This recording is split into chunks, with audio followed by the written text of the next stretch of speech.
Makes Me Wanna Holler by Nathan McCall, Chapter 9, War. The feud with the Cherry Boys probably would have resumed until somebody got seriously hurt or killed, but it was interrupted by a more pressing matter. Cavalier Manor went to war against downtown. I didn't know what sparked the battle. That was irrelevant. All I knew was that the word went out that our neighborhood was at war, and that meant that every able-bodied hood with heart was expected to do his part. Cats in Portsmouth treated such urban combat with the utmost seriousness, building arsenals and planning tactical strikes like armies in a real war. The word on the grapevine was that Scobie and his boys had broken into the local National Guard armory compound and stolen gobs of weapons to use in their attacks. Downtown guys, led by a dude called Black Sam, routinely stoned and shot at city buses headed for Cavalier Manor, forcing passengers, young and old, to hit the floor and remain there until the driver got them out of harm's way. The battles, of course, intensified during the school year when football season started. I had heard a lot about such wars when I went to Waters Junior High. I was thrilled when I became old enough to take part. I was about 16 then. Like everybody else, I was motivated by turf loyalty, driven by the sense that as a resident of the manor, I was bound by some unwritten code to help defend its honor. I saw my first real action with Downtown Boys when Shell Shock and I went to a crowded dance at the Douglas Park Recreation Center near downtown. As music played, guys from the manor and downtown milled about on separate sides of the room, glaring at each other. The tension was so thick that nobody dared slow drag for fear of getting blindsided if something jumped off. I had my piece, and I remember walking through the crowd thinking, more than half the dudes in here are probably packing. Before the party ended, dudes from Newton, Truxton, and various public housing projects downtown filtered out the room, leaving guys from the manor inside. I assumed initially that they had left because they knew they were outnumbered, but when the party ended and I stepped outdoors into the drizzling rain, gunshots creased the air.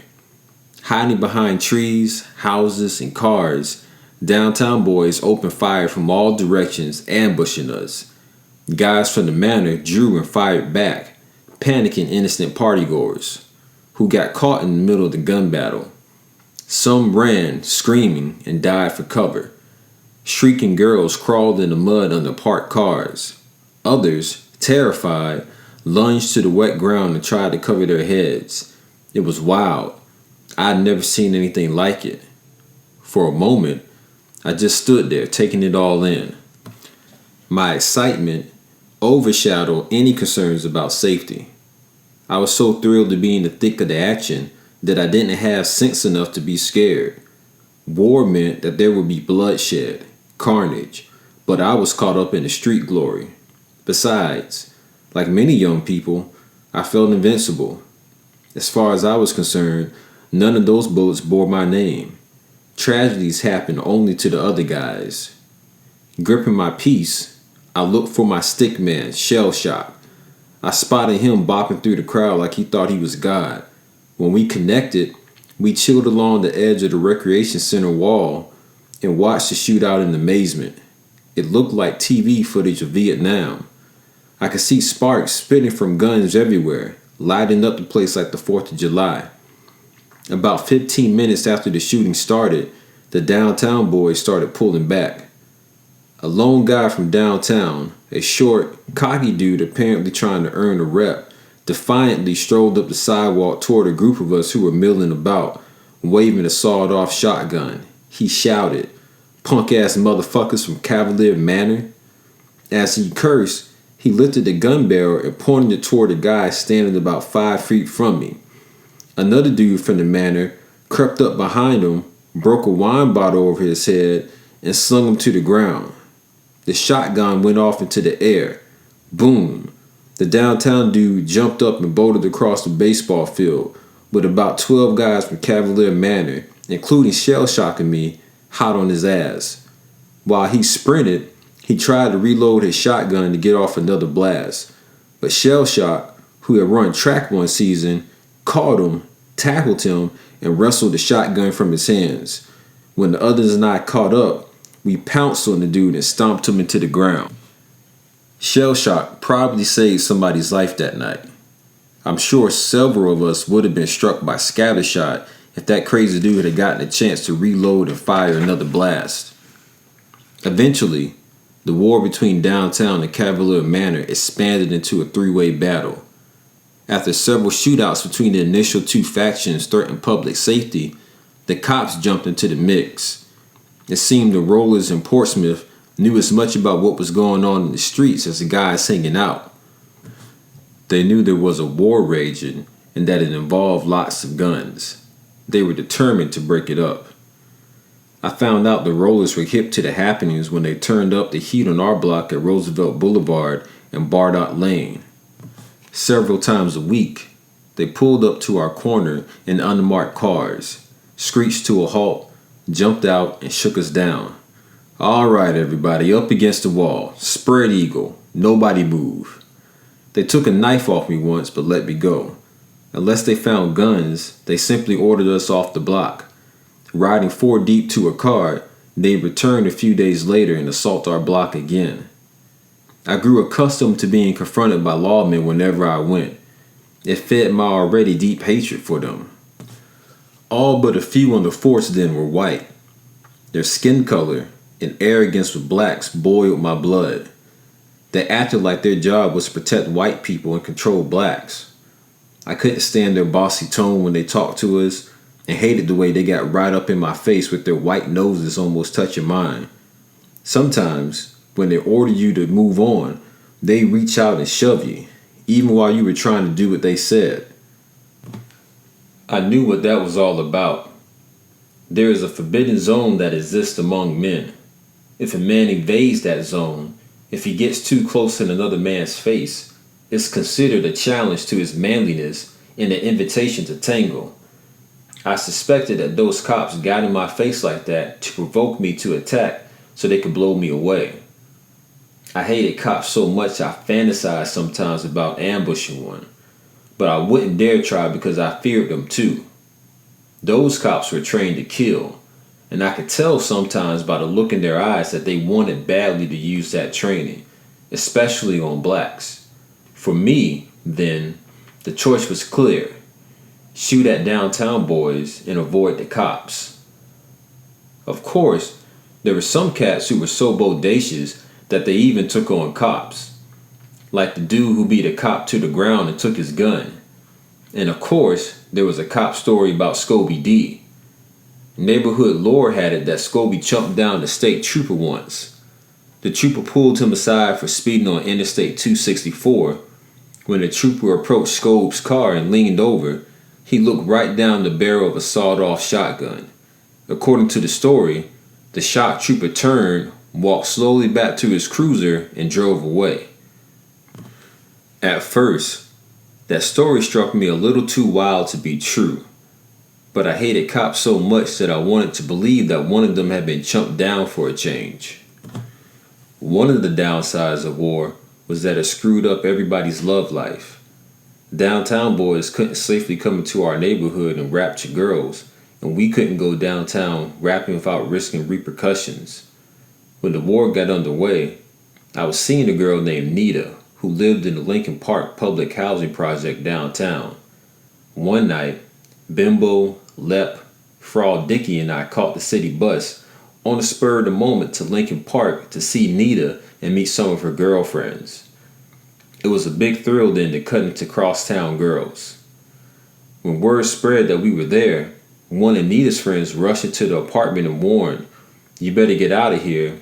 Guys out here are getting ready to come after you." Nita told us, "Go out the back door." We stepped outside and saw a mob of guys coming down the sidewalk carrying sticks, pipes, bricks, and broken bottles. None of us were armed because we hadn't planned on going to Lincoln Park. We had to think fast. I told the fellas, "Look, man, we gotta make it to Portsmouth Boulevard and catch the bus. We gotta make a dash for it.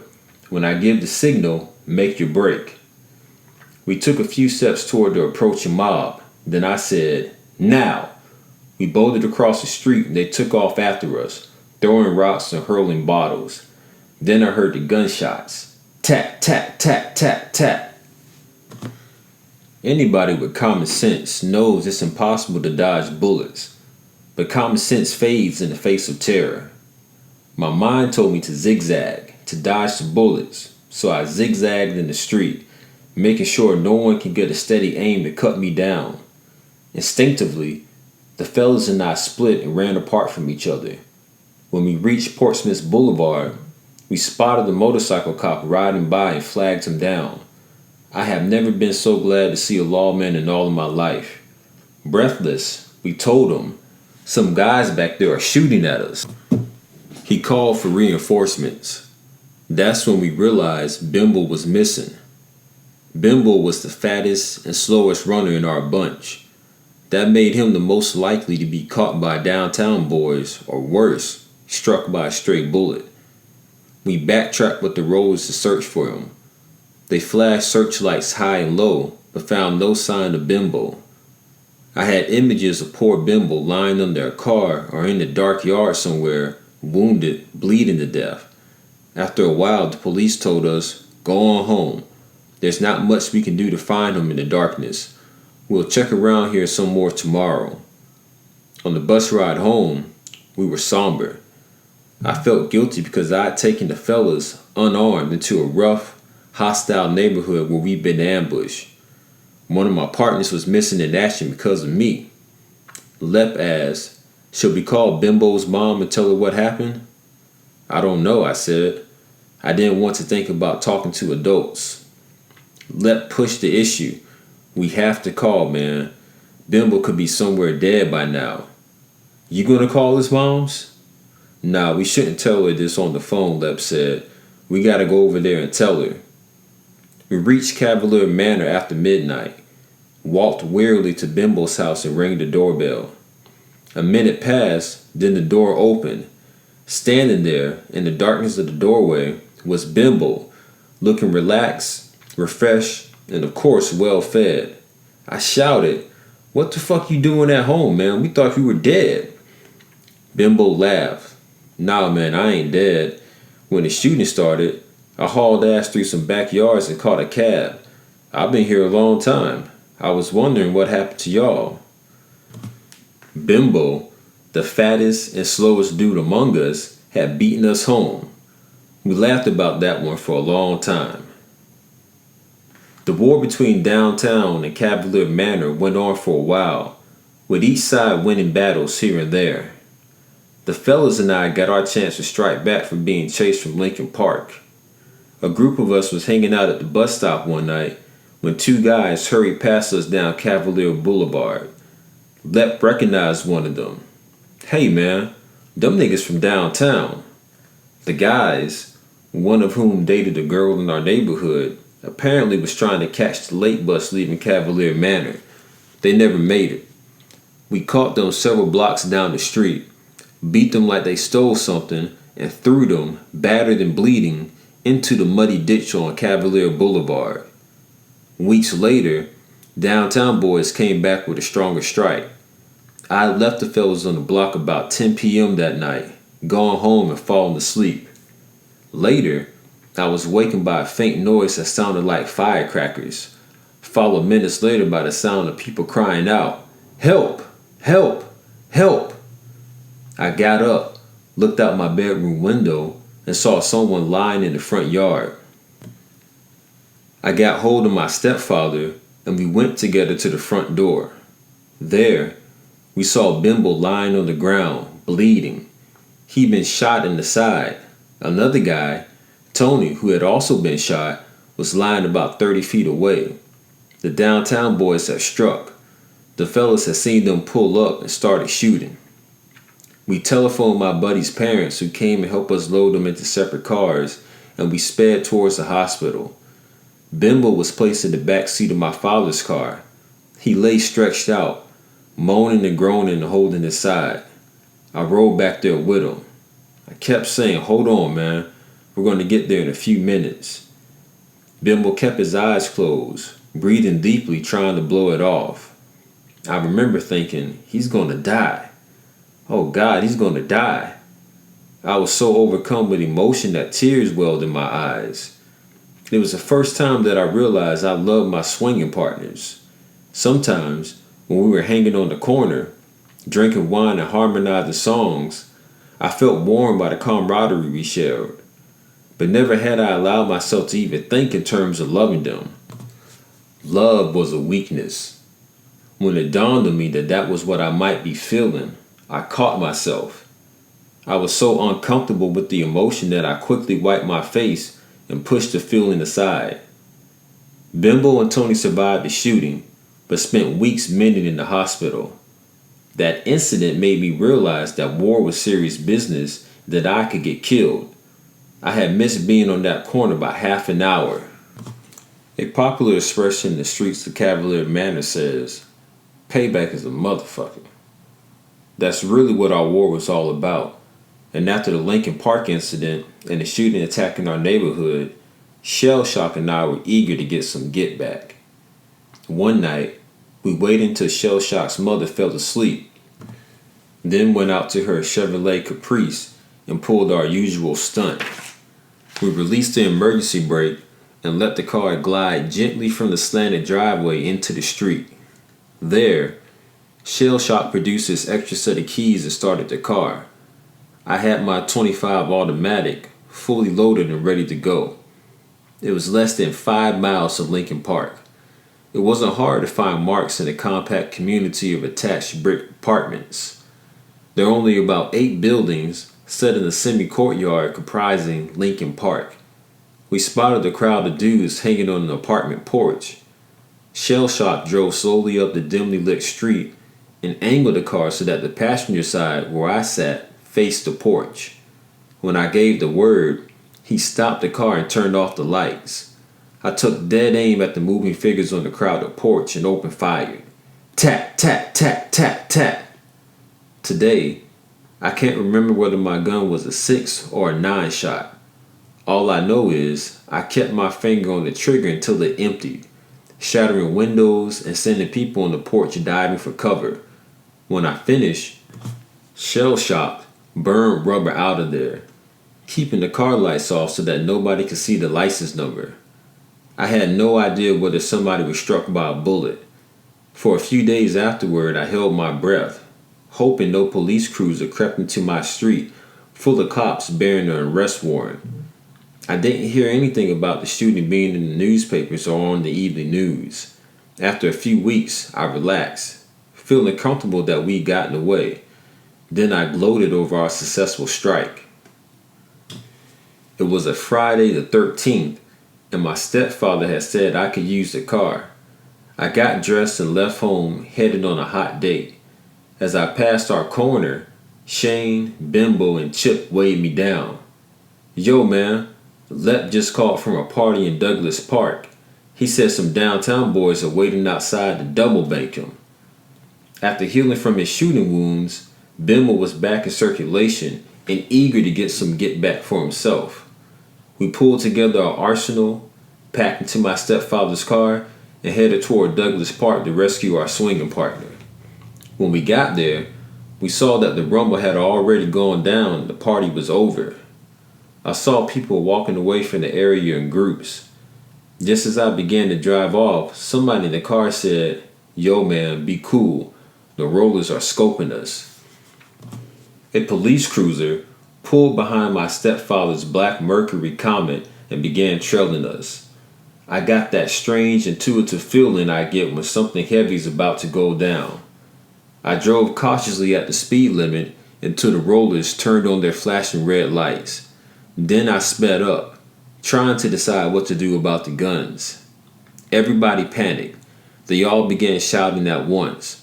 "Hide the guns under the seat. No, throw them out the window. No, be cool." One by one, they flung weapons out the passenger side windows into a weedy lot. Eventually, other cop cars joined in the chase and forced me off the road. Police, with guns drawn, ordered us out the car, handcuffed us, and loaded us into a waiting paddy wagon. Others, using flashlights, searched the grassy area and ransacked my stepfather's car. When we got to the police headquarters, Shane went crazy. He began kicking over tables and chairs and cursing the policemen. He had to be restrained and locked in a private room. The fellas and I understood. That was typical of Shane. He'd go off sometimes and act like he lost his mind. We were all herded to a room and placed in the police lineup. It was then that I learned why the rollers had given chase. Somebody had been shot only minutes before we got to the party, and the police, seeing my car loaded with people, considered us suspects. We were cleared by a witness who verified that we weren't the ones who had done the shooting. But still, there was the matter of the guns. Lawmen took us to separate rooms and interrogated us, first allowing us to telephone our parents. My stepfather was working an overnight shift and wouldn't even hear about what had gone down until the next day. I knew he would go berserk when he found out his car had been confiscated and torn apart. When my mother got there, a detective told her, "Your son could be facing up to 20 years in prison for possession of a sawed-off shotgun." I figured that was a scare tactic. At 17, I was still a juvenile. I figured the courts wouldn't hang the maximum sentence on me unless I had off somebody. Then the cops offered to cut a deal in exchange for information. They said they'd recommend leniency in court if we give them the names of the people who had guns. That gave me an incentive to cooperate. I devised what I thought was a brilliant scheme. I huddled with the other fellas and said, "Look, man, all we gotta do is give them the names of all the motherfuckers we hate." That's what we did. We gave the cops a full list of names and made up the kind of guns they supposedly owned. I never found out whether the cops followed up on our bogus tips. All that mattered to me was that we were released from jail early the next day. The skirmishing between Cavalier Manor and downtown ended with a tragedy that shifted the focus of the war to issues larger than our neighborhood in Portsmouth. It happened following a Saturday afternoon game at Frank D. Lawrence Stadium. Both sides were out there in full force, and when the shooting started, everybody panicked. The scene grew even more chaotic when the rollers showed up and joined in the gun battle. Instinctively, both sides turned and began firing at the police. Like most people out there that day, I took off running for the nearest bus stop. I paused long enough to see a downtown guy called Prairie Dog slump to the ground after being struck down in the middle of the street by a bullet. A popular guy who was no more than a year or two older than me. He later died of that gunshot wound. It was unclear whether he'd been killed by an enemy bullet or if the police had gunned him down. The outcry that followed Prairie Dog's death generated a lot of press because the country was already dealing with a lot of racial strife. The incident attracted the attention of the Black Panthers, who apparently saw an opportunity to use Prairie Dog's death as a rallying point and recruiting tool.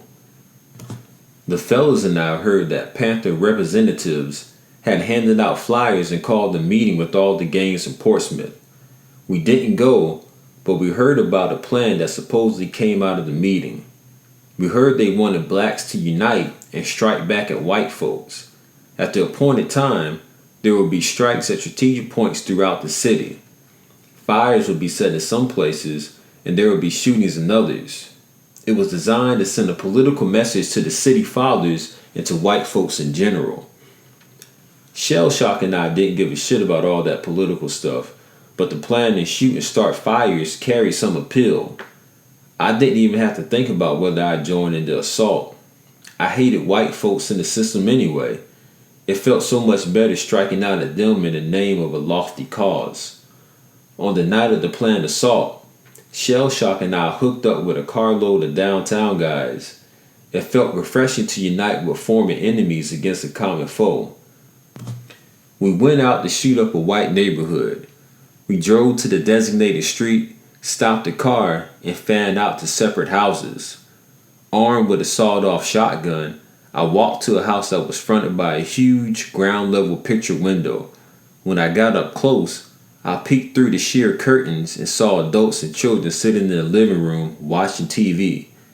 Without allowing myself to think about it, I steadied myself, aimed the barrel out the window, and fired. Boom! The blast shattered the window. As I dashed back to the car, I heard shots fired from my companion's guns and saw lights go out all over the street. We all hopped into the car and sped away. I was so scared the next day that I avoided television and newspapers. For a long while after that, I wondered if I had hit someone with the blast. I wondered what would happen if someone had been killed and I was caught. As usual, after I was pretty sure I'd gotten away with it, I allowed myself to brag. I told the fellas on our block, we fucked up some white folks a few days ago. I felt proud that for one night, I engaged in urban guerrilla warfare. I have fought in the real war and contributed to the cause.